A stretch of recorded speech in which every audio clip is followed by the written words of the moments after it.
So one of the things that, as a therapist, it's very easy to steal your client's success and to slough off their risk. So for example, if you come to me and say, well, do you have some advice on the career front? And I say, well, this is what I think you should do, and this is how I think you should do it.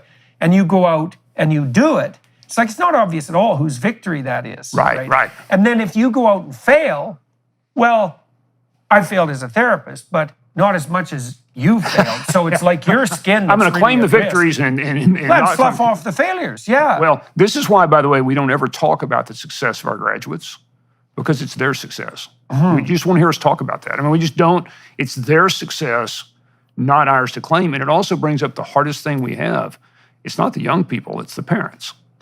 And I asked our son the other day, a good friend was working on something about fatherhood. And I asked our youngest son, Sam, I said, this whole fatherhood thing, you would understand it better than I have because you're the customer, right? You're the person. And said, so what advice would you give my friend about fatherhood? And he said, when you're younger, you just want your parents around and to pay attention to you. Yeah. Not coddle you, but just to be there. And he said, but once you get into kind of middle school, you're really around your peers, and your parents, their job then is to be a good role model.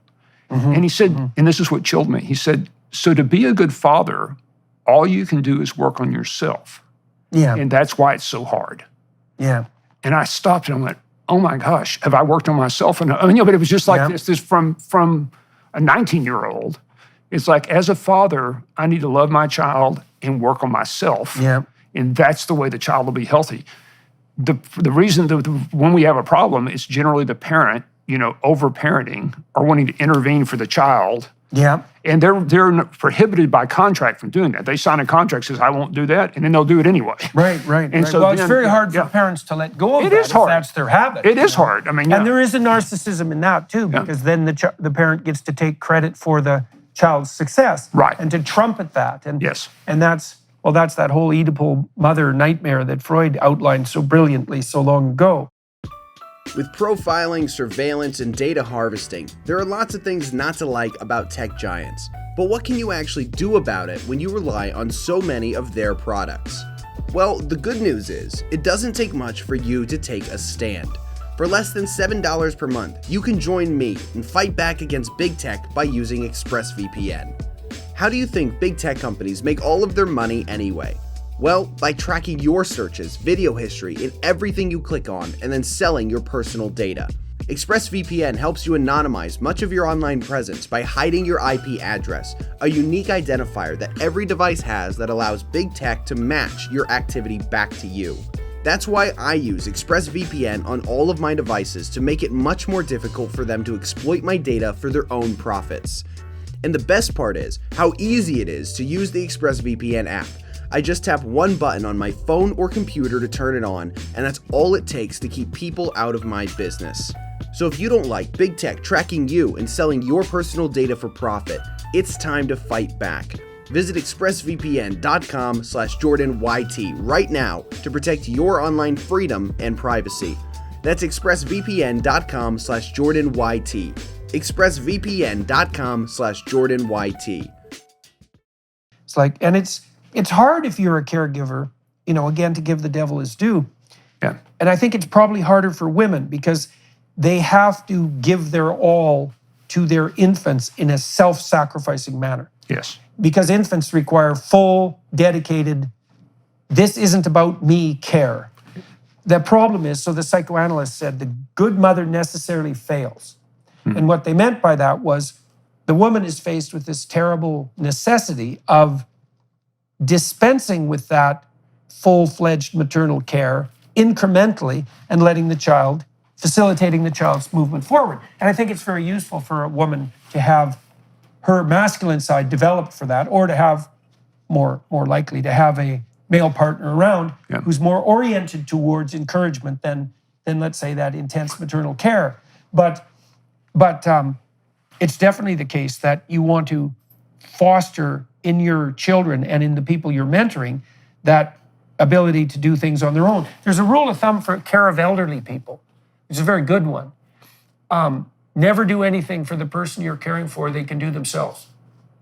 right? And that's a Because you tough. want them to keep doing everything they can. Yeah, you don't want, well, and you want them to retain their dignity, and you don't want to steal from them what responsibility they have left, and you want to encourage their autonomy, if for no other reason, then you're not going to be overburdened with having to do everything, right? Right. So, and that, well, okay, so let's, two questions here. One is, how do you develop that community ethos that orients the entire community to regulate the behavior of the members in a positive manner? How do you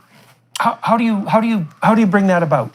You're continuing to play game after game after game with different kinds of motivational systems. So sometimes it's the hero's journey and more of a Maslow's hierarchy kind of feeling or a Jungian feeling. Sometimes it's being rewarded with extrinsic rewards.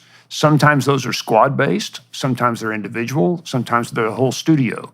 Sometimes they're also, you're just playing game after game after game. So it's an aggregation of playable games. It's a lot of experiments going on within a rubric that is rewarding this feedback and collapses. And then part of it is it's hard because the studio will completely collapse.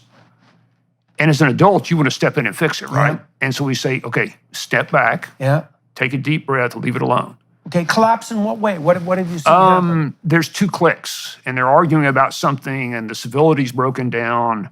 And social fragmentation, or excellence. The people have kind of gotten blasé about excellence. Or I saw something interesting in our high school in our launch pad.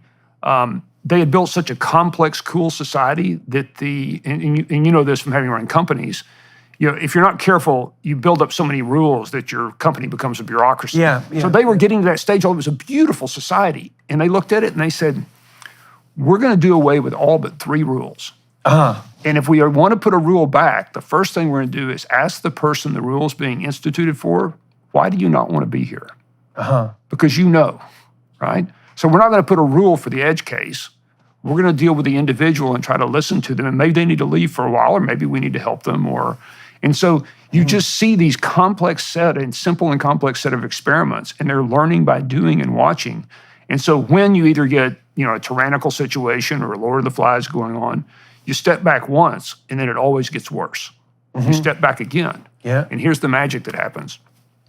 At that point, 3 or 4 of the sheepdogs, we call them because they're the ones that get the wolves, will come to you and say, we don't want to live like this anymore. And then you say Socratically, well, do you think you would like to try a pure democracy or a democratic republic? They might not even know at age 8 what that is, but they have the internet. They can go figure it out. And they'll come back and have a town council meeting and vote on a new structure.